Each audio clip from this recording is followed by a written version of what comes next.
it just, there's so much pressure that that you can't escape it. What did you think of the big Bachelor in Paradise finale? We had 3 couples that got engaged. I know.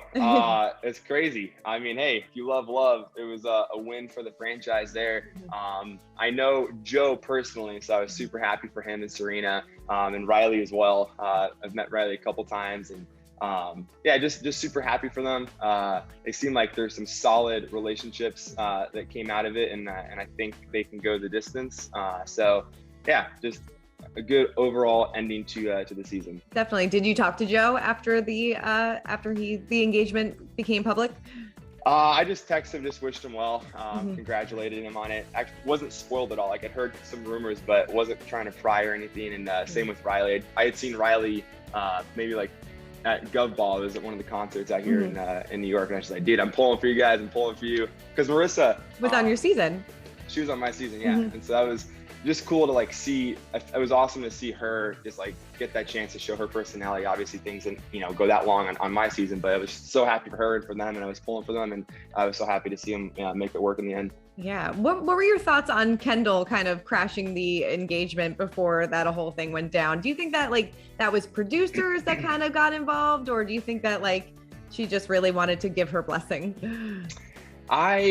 So it was funny, we were talking about this, and it brought me back to my finale when I got this huge bombshell that, Hannah wasn't going to come at the end. And it's just at that point, at the very end, and granted, I don't think Joe had to deal with some things, but you go through this whole season, you deal with so much stuff, and at the end, you kind of just hope that all right, it's just going to end on a high note and no other distractions, no drama. And then when she came, it immediately brought me back. And I was like, guys, I hate they did that to him, because that shouldn't have been about her. It should have been, purely about just him and Serena. And obviously he handled it perfectly. I think he was obviously very just set in his, what he wanted to do, and just moved on from the relationship. I think she was too. So if I had to guess, it was probably producers just trying to see if they could throw a wrench in there. But I'm glad it didn't derail anything. Yeah, no, it seems like Joe and Serena both handled this as best as you possibly could.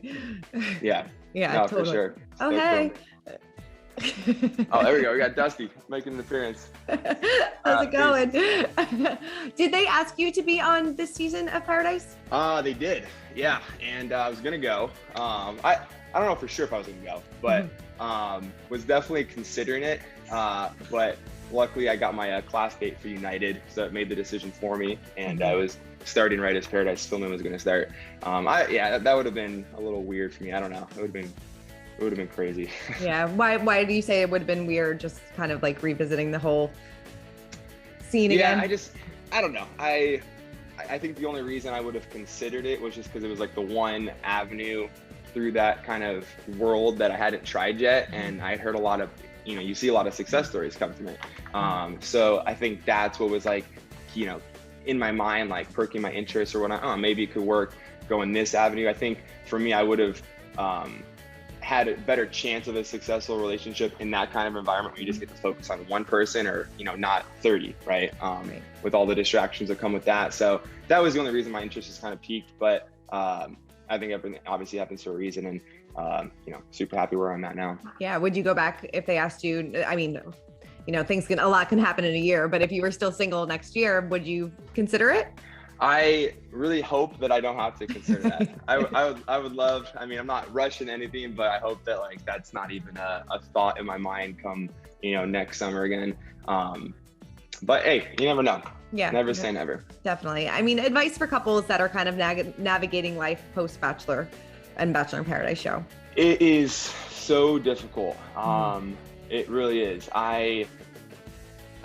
There's so much pressure that just, you can't escape it. It's just going to be there. And it's cool. Obviously there's a lot of support and a lot of love for, people that have been following your journey, and they're invested, and that's super cool. But, my advice is try to, and it's exciting. You want to share it with the world, and you guys you've been in hiding. You can't really you haven't been able to be normal people in public yet. So that part's exciting, and enjoy that for a hot minute, but really just focus on your relationship and have your private time, and don't don't put everything out there. I think that's one thing that I could have done better, you know, in my relationship post show, is just have a lot more privacy with your relationship. And yes, there's a certain obligation where you signed up for it and like you have to share things, and but once the show's over, you really don't have to share anything. Like you control that, and just put your relationship first, and just kind of try to like disconnect if that's possible. Definitely. And I know that you're traveling all the time. You're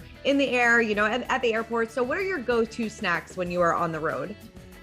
Yes. So for flying, obviously everyone knows I love flying so much, but the hardest thing about flying, honestly, is the diet, and just having availability when you're on the road, late nights, inconsistent times. So for me, it's super crucial to be on top of that.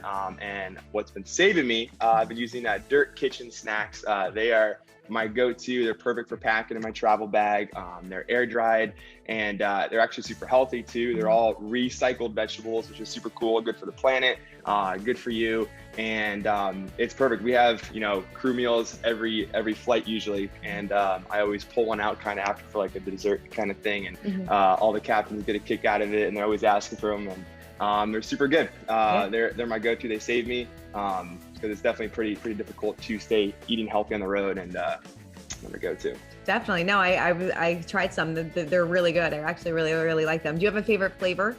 I'd probably say the grape tomato is my go-to. That and the zucchini is delicious.